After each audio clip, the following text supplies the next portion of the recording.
ધાનેરામાં mineral પાણીના નામે ખુલ્લેઆમ સફેદ પાણીનો કાળો કારોબાર.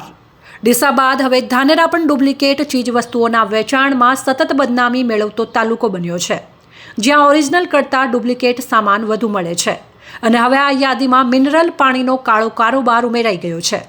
ધાનેરામાં એક મિનરલ વોટર પ્લાન્ટ ચાલે છે, જ્યાં નિયમોને નેવે મૂકી બહુ ઝેર જનતા સુધી પહોંચાડવામાં આવી રહ્યું છે. જેમાં ત્રાસવાદક વાત તો એ છે કે ઘણા પ્લાન્ટોમાં યોગ્ય TDS લેવલ, સ્વચ્છતા કે લાયસન્સ જેવી પાયાની બાબતોનું પણ પાલન થતું નથી. સરકારી મંજૂરી વિના બોરવેલ પાડી પાણી ઉપાડી તેને મિનરલ પાણીના નામે માર્કેટમાં વેચી કરોડોની કાળી કમાણી થઈ રહી છે. જેમાં ઉનાળાની સિઝન શરૂ થવાને કારણે પાણીની માંગ વધુ રહે છે અને લાલચી તત્વો મિનરલ વોટરનો વેપાર ખુલ્લેઆમ કરી રહ્યા છે, અને એ પણ સ્થાનિક તંત્રના આશીર્વાદથી.